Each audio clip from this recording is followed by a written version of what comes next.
How close is Cade Cunningham to making that final breakthrough in his player development and sending to that star he can be? In today's episode, I want to talk about how good Cade has been, but also talk about the areas that he has to improve on if he wants to make that final step. We'll talk about it all in today's episode of the Locked On Pistons podcast.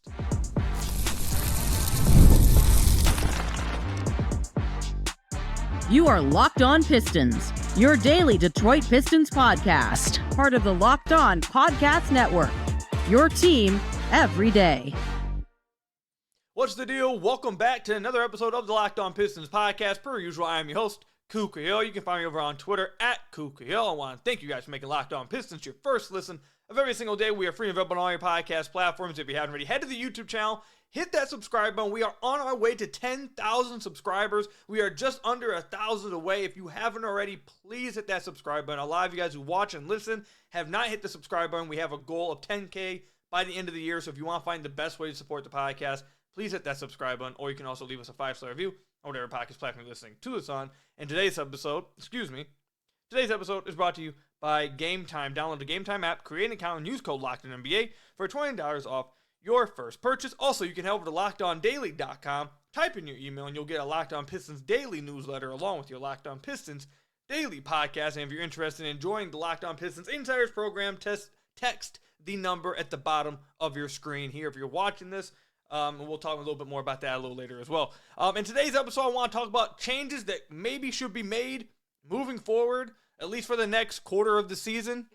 Now that we have a quarter of the season sample size, which is when I'd like to evaluate the team and possible changes moving forward. I've been consistent with that. And also, speaking of consistency, I want to talk about why the Pistons seem to be so up and down. They have some good highs and then have some really low lows. I want to discuss all that with you guys a little later as well. But let's start with Cade. I want to spend a lot of time in this episode. By the way, All-Star voting starts Thursday. Make sure you are voting to get Cade into the All-Star game. He deserves to get into the All-Star game this year. He's been one of the best players in the Eastern Conference this year. Get him into the All-Star game. Make sure you guys are voting. But Cade has had a tremendous year. He's had a tremendous year, and he's making yet again another step forward in his development. Yet again another step forward that all of us wanted to see.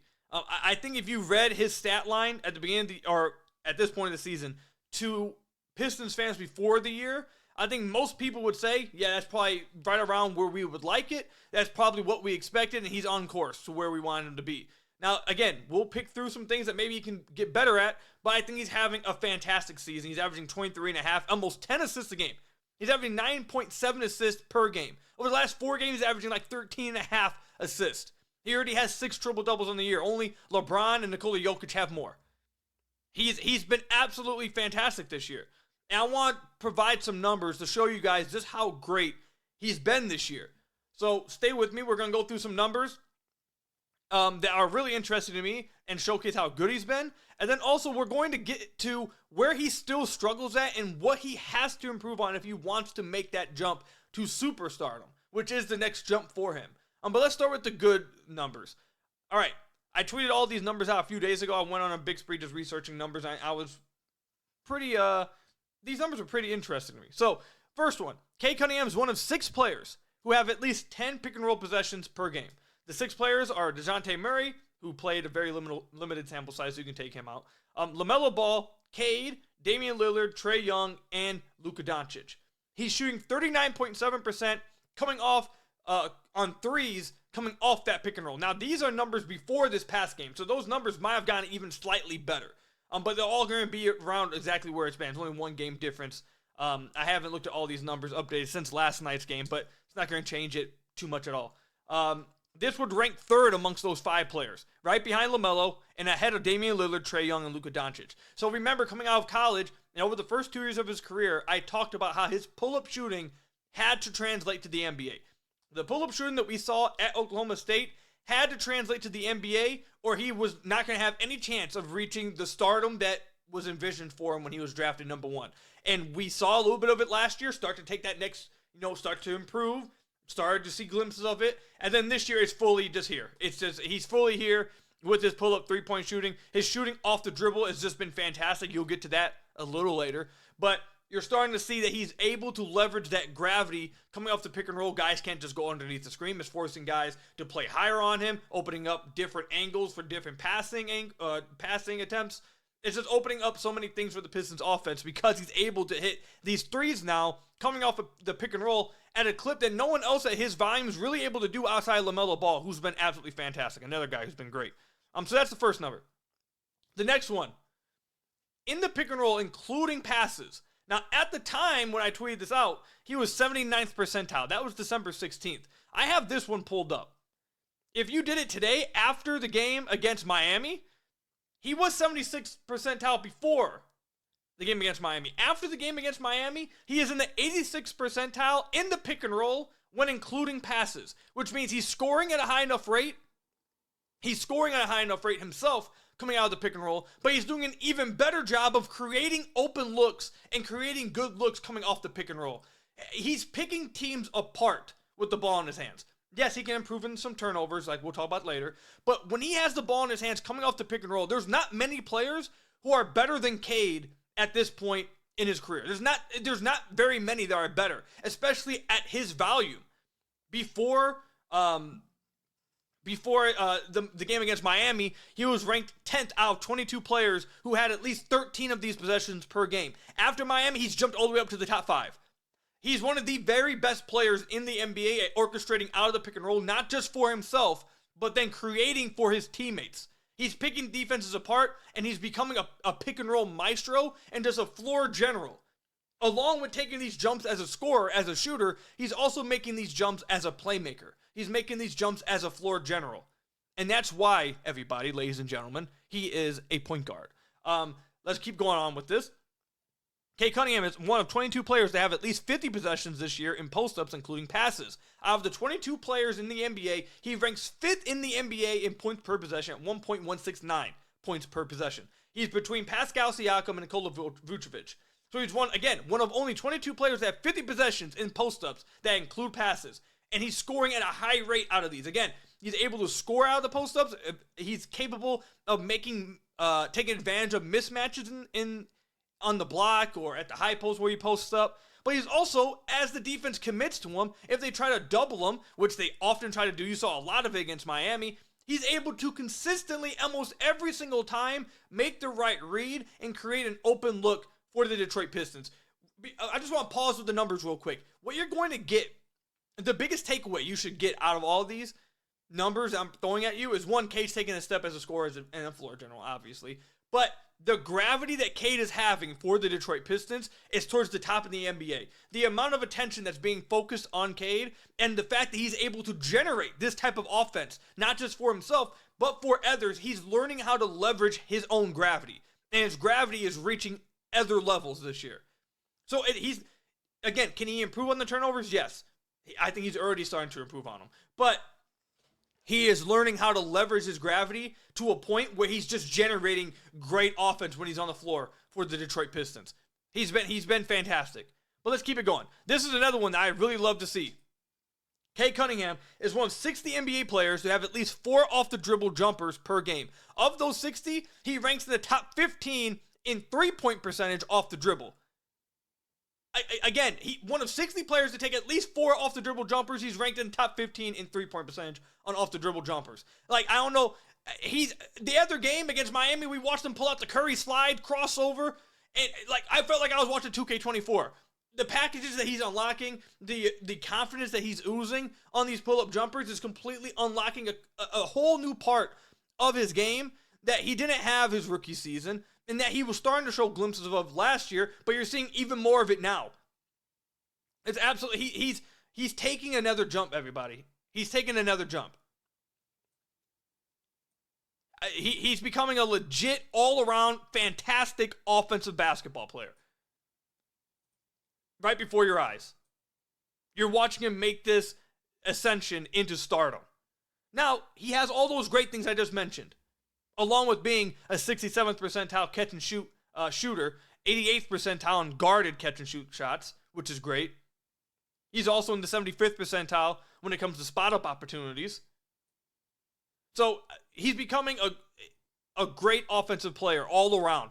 a floor general, an offense in of himself. However, where does he need to improve on? Those are the things he's already getting to and he's showing us he's improving on. But where does he need to improve on if he wants to take that last step into superstardom? There's 2 areas he has to get to. And these are, if he can't improve in these areas, he will never get there. First one, he is one of 27 players to have at least 150 shots at the rim this year. High volume. He ranks dead last in efficiency on shots at the rim out of players who have attempted at least 150 shots at the rim. 1.006 points per possession. He's not shooting a good percentage at the rim at all. He's struggling to finish around there. And even in this game against Miami, at the end of the game, he had a few bunnies that I know he would love to have back. He has to convert the easy ones. The easy ones has to be converted. However, he has to find a way to turn these tough attempts at the rim. Either he has to get better at finishing them, he has to turn them into free throw attempts, which is really holding him back. A lot of these attempts, he's wanting to get free throws, and he's not getting the favorable whistle, which is really hurting his finishing numbers. That is a big part of it. But another part is, I think maybe he should consider turning some of these attempts into floaters. I know he worked on his floater all throughout offseason because he wanted to turn some of those tough attempts into floaters. This year, on all floaters, he ranks in the 93rd percentile. He's one of the best players in the league on floaters. So I think maybe he should start trading some of those looks for that. But either way, him being dead last of all high-volume finishers at the rim, it's not going to last. You're not going to be able to take that next step as a star if that's where you're going to be at. He has to improve there. Number one, by far, biggest place he has to improve on. He'll never get to that next place if he isn't. And the other spot that he has to take a step in, and maybe he's just never one of these players. That's certainly a possibility with this one. And it would make it even more of importance to get a player like this, but he's one of 20 players this year to have at least 70 possessions in isolation. He ranks in the 16th, or he ranks 16th out of all 20 players. Not a very good isolation player. Synergy has him as an average player in isolation, which sounds about right. But of players who are having that much volume, he's below average. He's right behind Jaylen Brown and slightly ahead of De'Aaron Fox. Actually, Anthony Edwards is crazy to see. But he needs to become a better player in isolation. I don't know how he can do that. Obviously, that will come with, I think, obviously drawing free throws and getting craftier on drawing free throws away from the basket, like extending his arms, rip-throughing, and kind of selling bumps, which I don't think he's very good at right now, which is the next part of it. I think him playing faster could really help in isolation as well. And I also think if you turn some of these isolation attempts into him just hunting mismatches instead of going at teams' best defenders would really help as well. That's what the best players in the league do. I think he should do a better job of hunting out mismatches and isolating against them. And then also turning some of those isolation attempts into post-ups. Like if you get that mismatch, instead of isolating, just start a slow back down from like the right wing and slowly get to the high post area, etc. Or maybe even have an isolation drawn up for him when he's already started within the arc. When he starts at the high post, I feel like he's more dangerous and probably more comfortable isolating because he can just rise up over somebody. But those are the two main areas he has to improve on. He has to become a better finisher. Absolutely, no doubt about it. Has to become a better finisher. And he has to become a better scorer in isolation, just creating for himself alone. Those are the two areas. If he improves there, he's going to become a superstar. But we're watching him become a star before our eyes. He's had a great season. That doesn't mean he doesn't have things he has to improve on still. Nonetheless, vote for him Thursday to become an all-star. So let me know in the comment section down below how you guys feel about this. Do you guys agree, disagree that Cade is slowly becoming that star right in front of our eyes? And do you believe that these are the two most important areas that he has to improve on? Again, let me know in the comment section down below or over on Twitter at Kuka Hill. When we come back, I want to talk about some possible changes that JB Bickerstaff needs to think about, doing for this team now that we're a quarter of the way through the season, moving forward. I'm a procrastinator. I wait till the last second with just about everything, and it especially screws me over when it comes to buying tickets. But with Game Time, it's the best ticket marketplace for you, and I absolutely love it. The reason why it helps me so much because, like I said, I wait till the last minute, and with Game Time, they have they have all kinds of prices and deals all the way up to the last minute, and sometimes even after the event has already started. So I often still get really good prices on my tickets, even if I wait. Another great thing I love about Game Time is you can see the view from your seat right within the app, so you don't have to wait till you get to the event to find out if you got the right seat for yourself. You can find out right within the app. I absolutely love it. They also got the lowest price guarantee, or Game Time will credit you 110% of the difference, and your purchase is also covered with the most flexible customer service policy in the ticketing industry. Download the Game Time app, create an account, and use code LOCKEDONNBA for $20 off your first purchase. Terms apply. Again, create an account and redeem code LOCKEDONNBA NBA for $20 off your first purchase. You know I've already taken advantage of that, so I definitely think you guys should as well. Download Game Time today. What time is it? Game time. But then I got to tell you guys about another one of our sponsors. This one is Rocket Money. Did Rocket Money help you find any subscriptions you forgot about or that you were paying for twice? That definitely happened for me. Look, I've used Rocket Money for the last few months, and it's absolutely saved me. And not just finding like subscriptions to maybe past gyms that I forgot I was still paying for. It helped me get away from those, but it also maybe showed me that maybe I need to touch it down a little bit with my Madden purchases with Ultimate Team. You feel me? I think my Madden players out there understand what I'm saying. It keeps track of not only what your lost subscriptions, but it helps you keep track of your finances, whether you're spending more than you're earning or less than you're earning. And it's really helped me out, especially, like I said, I maybe get a little too carried away with, my Ultimate Team out here.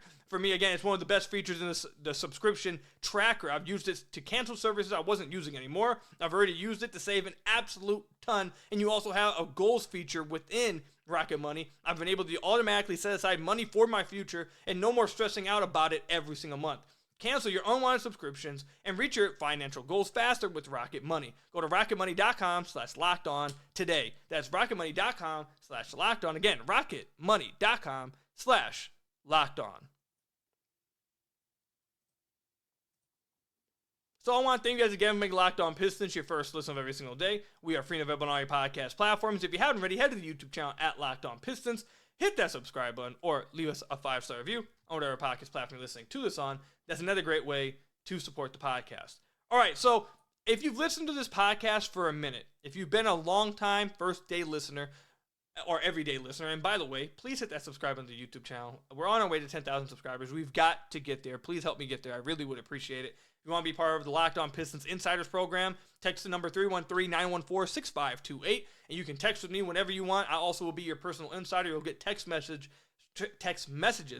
straight to your phone from me. Anytime there's any Piston news, rumors, anything I'm hearing, you'll get it straight to your phone. Nice little program. A few of you guys have already joined. Had a lot of fun with you guys. I think you guys are enjoying it. So if you haven't already, text the number below.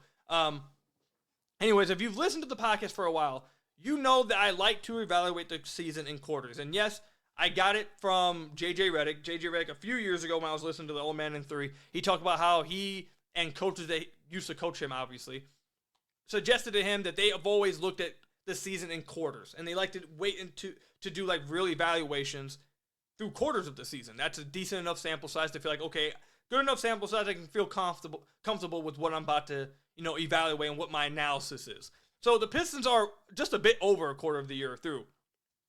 And I think it's fair enough to say you have enough of a sample size to say you should be comfortable with what you're going on with, or you should be uncomfortable with what you're doing. And I think the Pistons should be uncomfortable with what they're doing with their starting lineup. I already told you guys a few days ago that when you look at the Detroit Pistons starting lineup, they're one of the top 5 most used lineups when it comes to possessions. And of the top 5 lineups when it comes to possessions played, they are the only one with a negative net rating. This was tweeted out, again, I mentioned this a few days ago by NBA University. Again, it says 5-man lineups with the most possessions played together this season. The Pistons have played 399 possessions with their lineup of Cade, Jane Ivey, Tim Hardaway Jr., Tobias Harris, and Jalen Turner. And at that time, they had a negative 4.9 net rating. They are the only lineup with that many possessions to have a negative net rating. They played 198 minutes together. It's not been good. And actually, the net ratings went down farther since then. They're at minus 5.30 now after that tweet was sent out. So I think you have enough of a sample size to say that starting lineup is not working. It's just not working. This isn't opinion. This isn't a bias. This is straight up what the numbers are telling you. This starting lineup is not working. They are losing the Pistons games in the minutes they play together by nearly 6 points per game. It's not working. So what changes should be made? Well, let's start with the locks. The locks are Cade Cunningham. That's an absolute lock. And that's really it, if you want to be honest. You can make arguments for every other player to lose a spot to a different player. I think the only 100% lock is Cade. Now, the next closest player I would say to a lock is Tobias Harris. And as we get to some of the suggestions, you'll see why I say Tobias. But I think Tobias is near a lock as well. So you got to build a lineup around these guys. So the first thing that, if it was me, what I think the team needs to change, as long as Ausar Thompson can play 25 plus minutes like he did this last game, he has to start. This lineup has a 121.88 defensive rating. Their current starting lineup. 121.88 defensive rating. That, as you would expect, is atrocious. You're not going to win games with that. It's just not going to happen. And one of the main reasons why that lineup struggles so bad defensively is because they have zero, and I mean 0 point of attack defense. That would be the worst defensive net rating, by the way, in the entire NBA by more than a point. The worst defense right now in the league is Utah, 120.7. That's more than a point better than the Pistons starting lineup, and that's the worst defense in the NBA. You need Ausar in there because they have no point of attack defense. They have none. Again, Jalen Duren struggles on defense, but his life is not being made easier by the fact that his guards can't keep dribble penetration out of the paint. Like, they're terrible at the point of attack, and they're terrible getting around screens as well. When you have Jane Ivey and THJ as your main guys stopping the point of attack, you're cooked. Like, it is what it is. You're just cooked. So Ausar Thompson has to start. So for me, those are the 3 locks right there for me now. So now I got Cade, I got Tobias, and I got Ausar Thompson. Those are my 3 guys. Around that, that's when it gets really tricky. Because I'm sure that the coaching staff probably wants to see Ausar and Jalen Duren together to see if Ausar playing the way he plays on defense at the point of attack will help Jalen Duren. And I think you saw some of that against Miami. You saw how good Ausar was. I think he really helped in the minutes with Jalen Duren. Now, Jalen Duren still struggled at times, obviously defensively. I thought in overtime he was much better, but you still saw those defensive lapses from Duren throughout the game.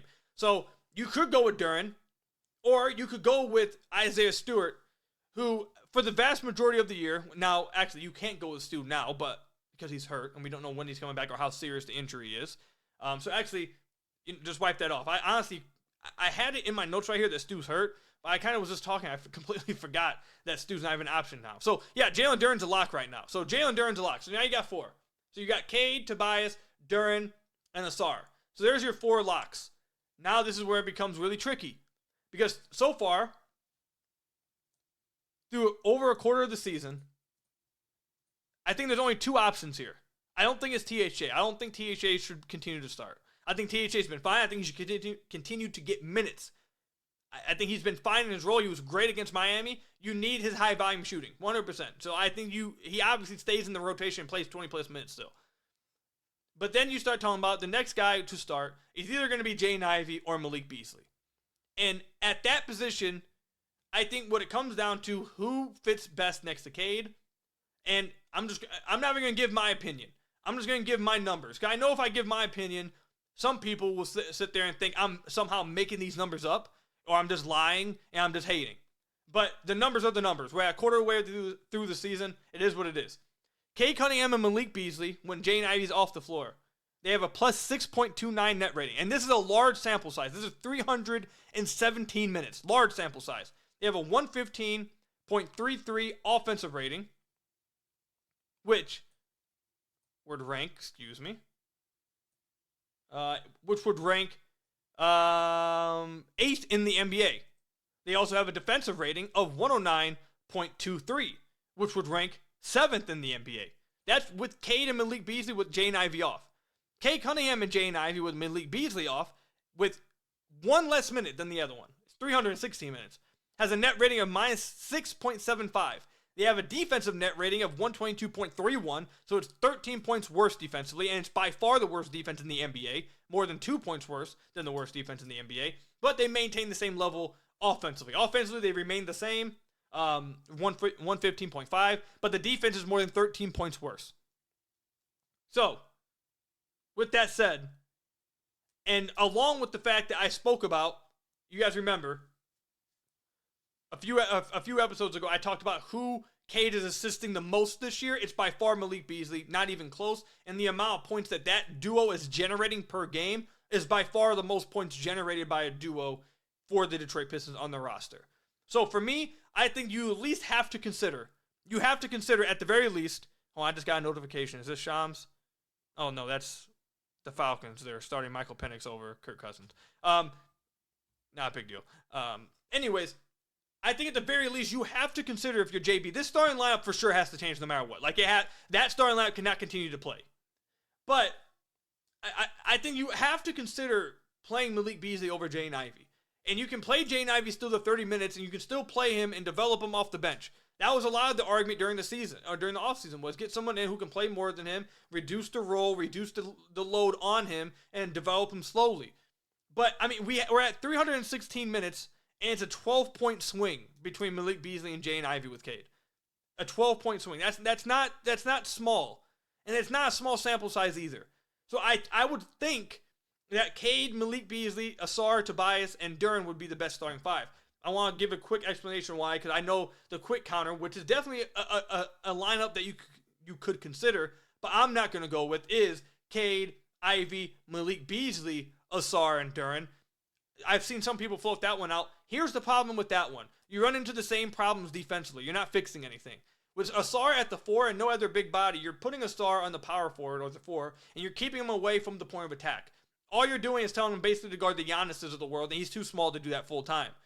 So if you have Asar at the 4, and then you're just starting Cade, Ivy, and Malik Beasley, you're running into the same problem that you ran in with Cade, Ivy, and THJ. You're not solving anything. Cade's going to guard the 3, and then instead of Ivy and THJ guarding the point of attack, you now will have Ivy and Beasley guarding the point of attack, which will still be really bad.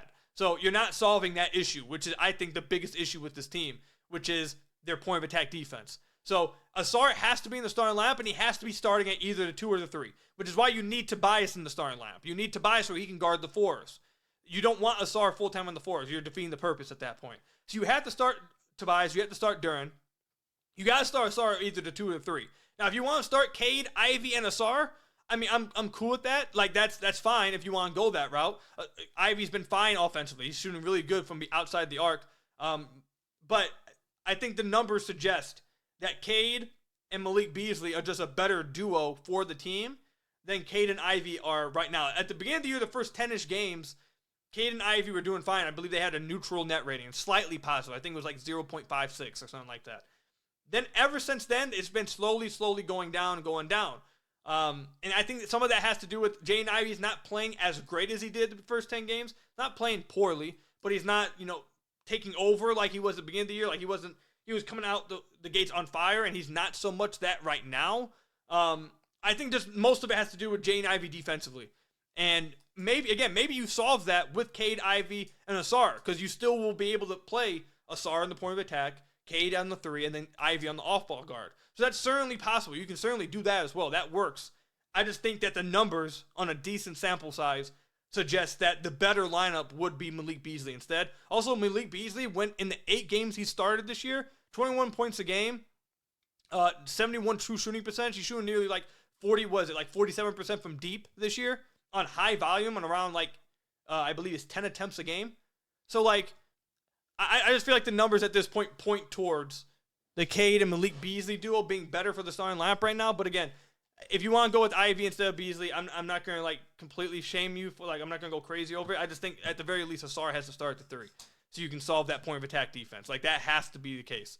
But let me know in the comment section down below or over on Twitter at Kuka Hill. What changes to the starting lineup would you make, and what lineup would you put together and why? Let me know. Again, comment section down below or over on Twitter at Kuka Hill. When we come back, I've had a few of you guys ask me lately, why are the Pistons so inconsistent? I want to talk about that when we get back. Get ready to tackle the NFL action with FanDuel, America's #1 sportsbook. Because right now, new customers can bet $5 and get $150 in bonus bets if you win. The FanDuel Sportsbook app gives you everything you need to place live bets on the NFL all in one place. So when you get a hunch in the middle of the game, you can check out the latest stats and view live play-by-play and so much more on the same page where you place your bets. Just visit FanDuel.com to join today. You'll get started with $150 in bonus bets if you win your first $5 bet. That's FanDuel.com. Never waste a hunch and make every moment more with FanDuel, an official sportsbook partner of the NFL. Then I got to tell you guys about another one of our sponsors. That is Built. Today's episode is sponsored by Built Rewards. If you're a renter, listen up. This is a total game changer. Thanks to Built, you can now earn points on rent payments just like you do with groceries or travel. Paying rent now comes with serious perks, and it's completely free to join.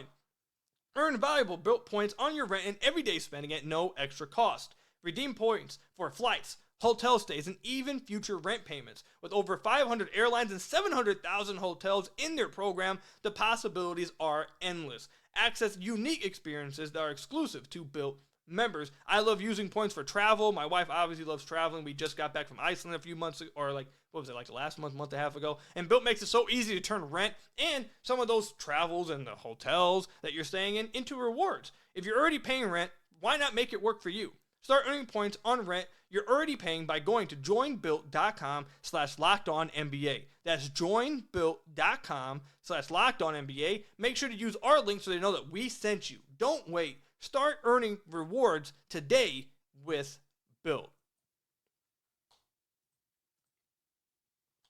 So I want to thank you guys again for making Locked On Pistons your first listen of every single day. We are free and available on all my podcast platforms. If you haven't already, head to the YouTube channel at Locked On Pistons. Hit that subscribe button or leave us a 5-star review on whatever podcast platform you're listening to us on. That's another great way to support the podcast.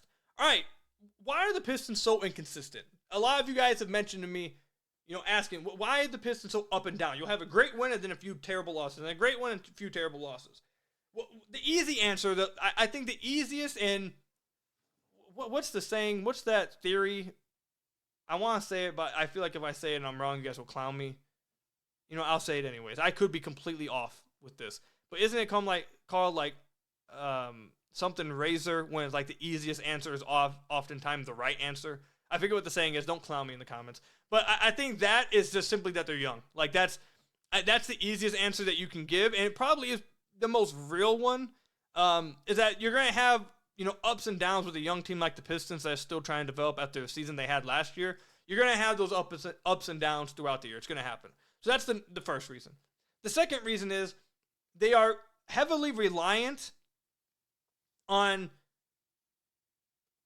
I feel like they're heavily reliant on three-point variation because their defense was carrying them at the beginning of the year, but everyone expected their defense to fall, and it has massively, especially with the lineup they've been starting, which we just talked about for a long time. Because of that, they need their shooters to hit outside shots at a high clip, and it hasn't happened consistently. Like, if you look at the games the Pistons have won, it's because Malik Beasley, THJ, Tobias, Jaden Ivey, and Cade have all been, at least a few of them have been able to get quite a few threes up and make a lot of them. And that's when the Pistons are going to win games. But oftentimes, they just haven't been able to get enough three-point shooting up and haven't made enough threes in a lot of games. And these are simple reasons, but I think that's a main reason why they are so up and down. Like in this game against Miami, they hit 20 plus threes. Like if you're going to hit that many threes, you're going to win games. Like that's what's going to happen. Especially when you got Malik Beasley torching them. When you got THJ going off for 3 threes in one overtime. When you got Cade hitting crossover threes. Like when you get that many threes up and you get that many threes made, they shot 20 of 40 against Miami. Like when you hit that many threes, you're going to win most games. And they just haven't been able to have that kind of consistent three-point shot making throughout the year by multiple guys within the same game. Malik will be on and THJ will be off. THJ will be on and Tobias will be off. Like when they get consistent three-point production from all their guys, their offense can keep them in a game and win them some games while their defense is trying to catch up because it's been lacking a little bit. So I think more so than anything, if you want to just push aside the young excuse, I think it's because their offense has been so inconsistent with made shots. Their defense, I expected the defense to fall, so I guess some people could see that, like, okay, well, the first 10 games of the year, 15 games of the year, they were really good, and now they're losing, like, 7 of their last 11 games. What's going on? Well, the easiest answer to that is their defense was really good to start the year, and then it came back down to the reality. But along with that, what can they do that will keep them in games and have won them games like games against the Knicks and games against Miami, and then we'll have them losing games like 3-4 in a row to teams they should be able to beat. And it's because their offense is not consistently great when it comes to shooting their three ball, and they don't get enough threes up consistently, in my opinion. They should be getting top 10 three-point attempts up every single game. And right now they rank 16th in the NBA in three-point attempts. They put too much resources into three-pointers. I think they need to get a lot more threes up. I think Cade needs to continue to up his three-point volume. I think that's where he's been pretty efficient this year. Malik Beasley needs to continue to get 10-plus threes up. I think THJ needs to continue to get a lot of threes up. I think Tobias needs to get at least 4 or 5 threes up a game. Like, you need to get a lot of three-pointers up, and I think that will be good for the Pistons. That's why I think they've been so inconsistent. They're young, their defense is falling apart, and their offense isn't consistent enough when it comes to shooting the three-pointer to make up for the fact that their defense is falling apart over the last 15, 16, 17 games.